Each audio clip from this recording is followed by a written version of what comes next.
My life is built on cold and, well, hard facts. It's easy to see the world as a series of transactions and data points when you're a financial director in Palo Alto. But some things can't be put on a spreadsheet. For me, it was the moment I heard a sound I hadn't heard in years, the creak of the third step on my childhood staircase. It was a sound I'd always avoided, but that night, it was a warning. It told me the truth about my family, and it changed everything. Before I dive into my story, I'd really appreciate it if you could let me know where you're watching from in the comments, and if you'd consider subscribing to my channel. It would mean the world to me and help me keep sharing more stories like this. Thank you so much for being here. My name is Alina Vane, and I learned to measure my life not in memories, but in a currency of quiet victories and cold, hard facts. From my high-rise office in Palo Alto, I watched the world unfold as a series of meticulously planned transactions and flawless data sets. My life was a grand project, a complex equation I had spent my youth solving. I never veered from the intended path, never allowed emotion to interfere with my decisions. To me, messy emotions were simply outlier variables, disruptive elements that needed to be eliminated to achieve a precise and optimal outcome. My apartment was a minimalist masterpiece of clean lines and empty space. It was a fortress built against the clutter of the past, a space I had curated with deliberate precision.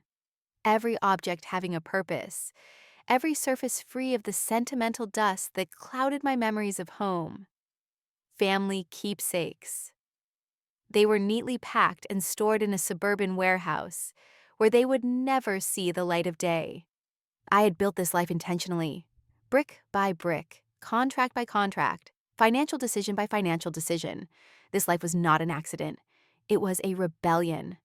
I had earned my title as a senior financial director and a six-figure salary. But the moment I saw the exit sign from my hometown of Akron, Ohio, I felt the invisible weight of my old self settle back onto my shoulders.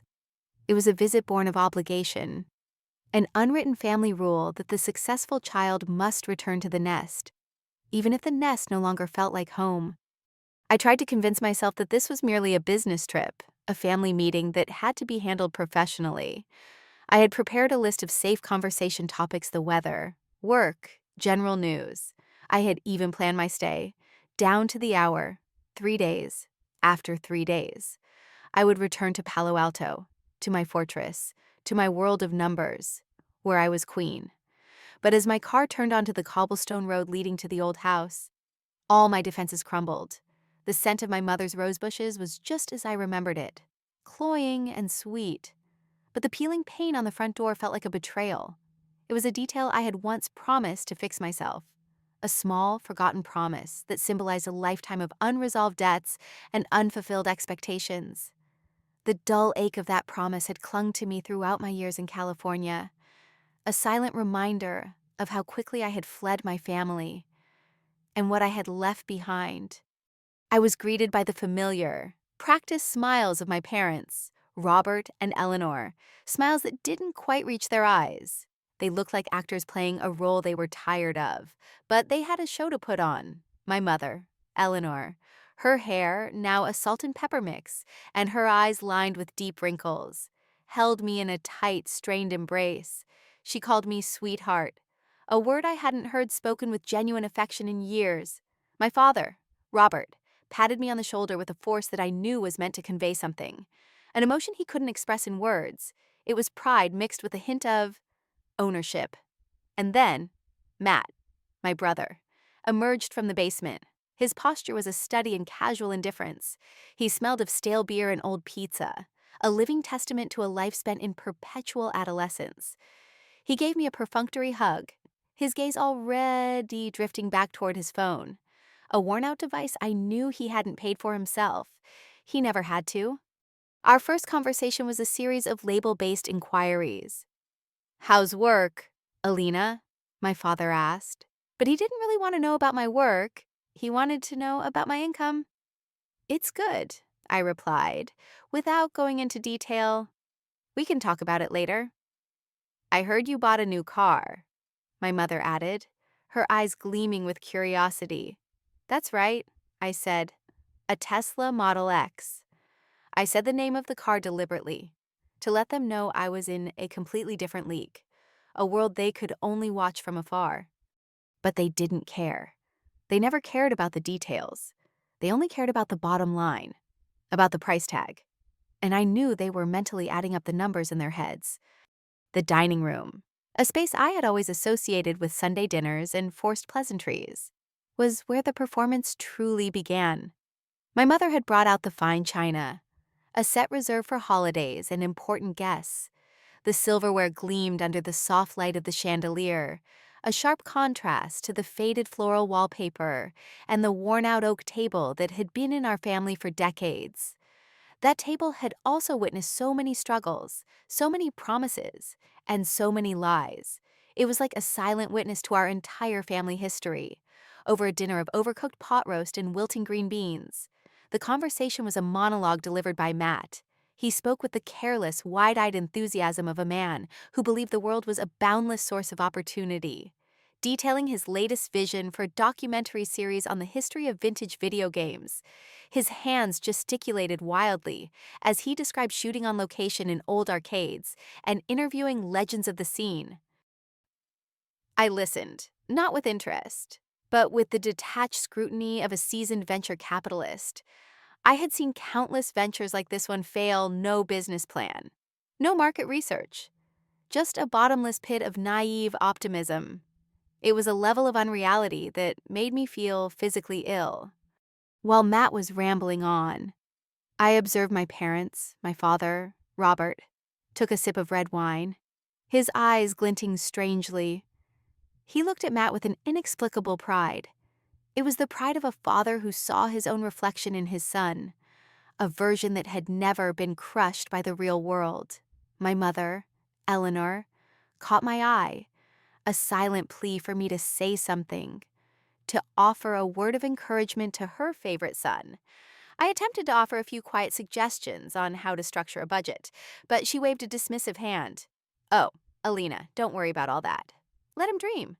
You're the one who always has the answers. We're so glad you're here to help out. The words were meant to be a compliment, a sweet, sugary dose of flattery, but they landed on me like a stone, a quiet reminder of my predetermined role in their lives. I wasn't a daughter. I was a tool. I carried a lifetime of these moments with me. The perfect report card that was met with a simple, "That's what's expected of you." The art prize I won in 5th grade that was forgotten the moment Matt got a participation trophy for a soccer team he'd quit 2 weeks later. The grueling 80-hour work weeks I endured to climb the corporate ladder while my parents paid for Matt's broken-down car and his ever-evolving list of hobbies. I had run from this dynamic my entire life, building a fortress of success and independence. I hadn't stumbled into my career. I had sprinted toward it, fueled by a desperate need to be seen for my own worth, not for what I could provide. In that moment, I realized I was playing a game whose rules they had set long ago, a game I couldn't win, because winning meant I would have to accept my role, the good daughter, the savior, the financial cash cow. That night, sleep refused to come. The house had settled into a comfortable silence, broken only by the low hum of the old refrigerator and the rhythmic ticking of the grandfather clock in the hallway. It was a sound I had grown up with, a constant, predictable rhythm that had always been a source of comfort. But tonight, it felt like a countdown, each tick marking the last second of a lie I had lived for 30 years. Parched, I padded barefoot down the old staircase, a ghost in my own home. I had to avoid the third step, the one that always creaked a secret to the entire house, just as I had done for 20 years. I only wanted a glass of water, something simple and grounding to soothe the quiet tension in my mind. And then I heard it, my father's voice, low and steady, drifting from his study, carrying the familiar authority he used when he gave me instructions as a child. And he wasn't talking about duty or discipline. Though, don't you worry, Matt, I heard him say, the words landing like a soft gunshot in the quiet night. Your sister has all her connections, but she's family. She will pay for everything. The casualness of the statement was a physical blow, worse than any scream.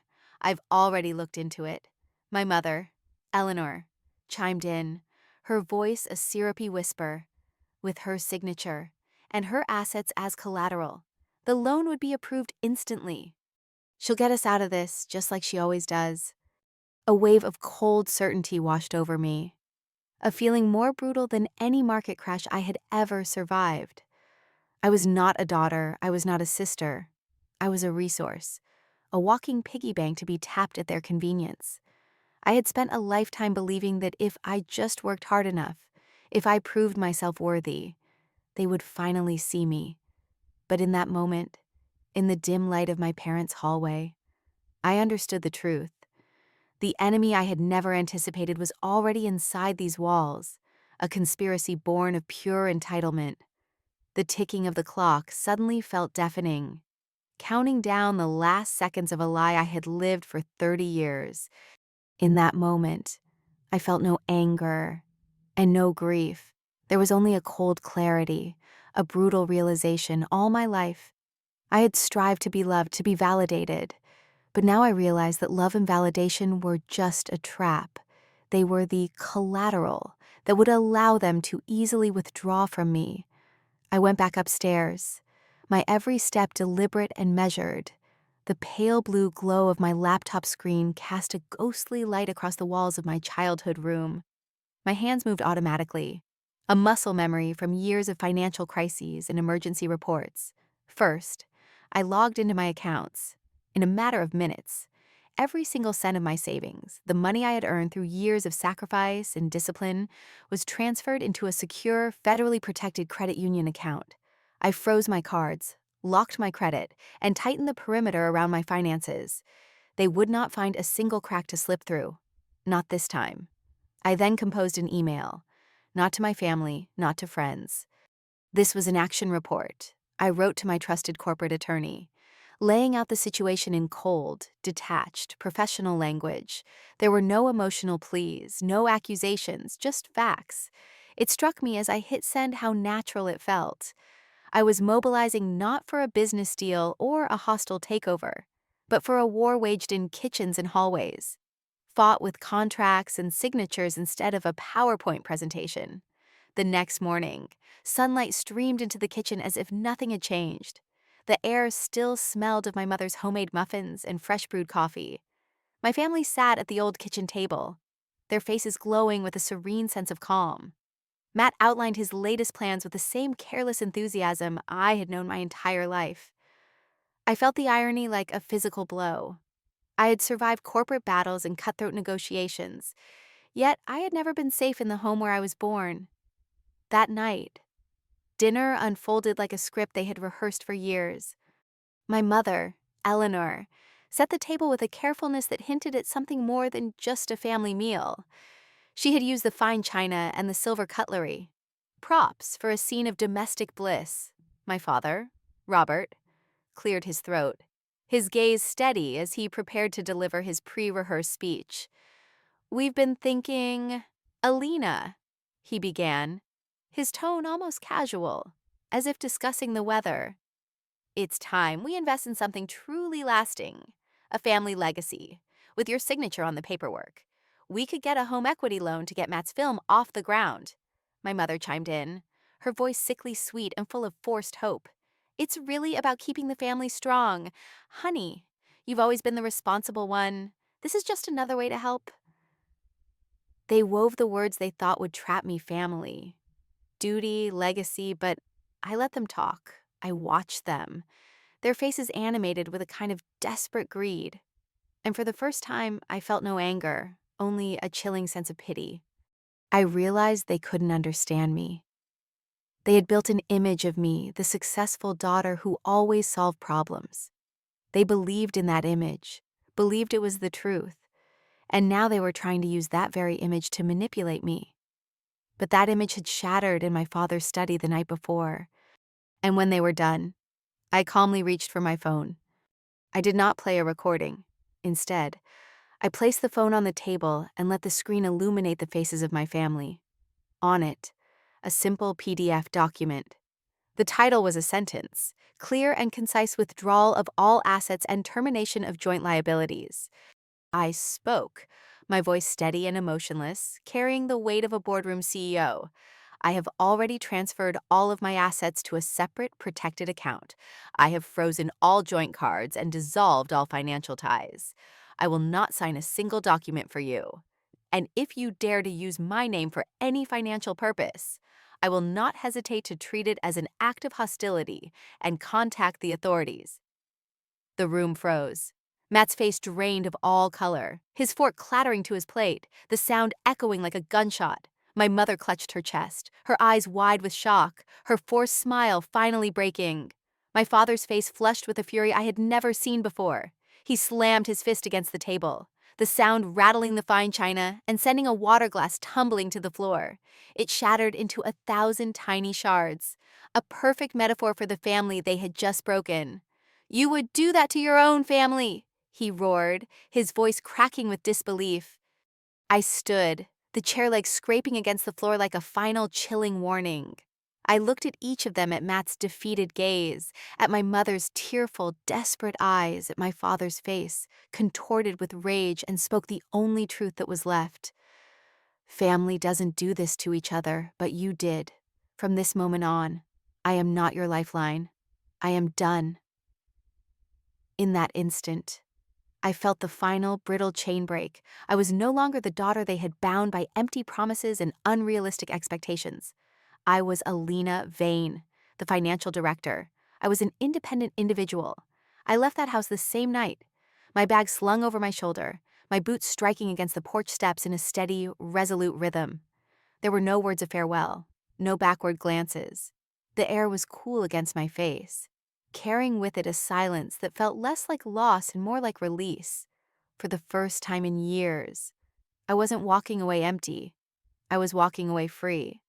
Months later, my life found its rhythm again. A new anchor forged in professional respect and personal independence. I moved into a different apartment, a place with a larger balcony where I could sit and watch the city breathe.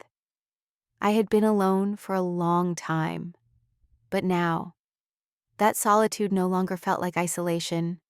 It was serenity.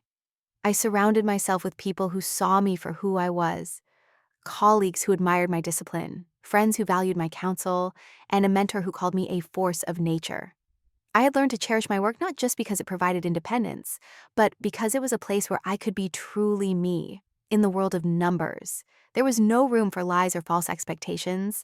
Back in Ohio, the unraveling came swiftly. Matt's debts crushed him. The cars, the hobbies, the false bravado, all of it collapsed into bankruptcy. Her parents lost their home, the false image of a happy family they had spent years polishing cracking under its own weight. I didn't feel a single ounce of satisfaction, only a quiet, resolute peace. One evening, sitting on my balcony, an email appeared from Matt. He wrote of his struggles and of his regret, not in the dramatic way of someone seeking absolution, but in the halting honesty of a man who had run out of excuses. For a long moment, I stared at the screen. Then I closed my laptop. Not in anger, not in bitterness, but in peace. Because I understood something I had never allowed myself to believe before. Freedom does not come from bloodlines or family names. It comes from the courage to stand alone, to refuse the chains, no matter who forges them. That night, I slept without dreams. For once, my heart was quiet.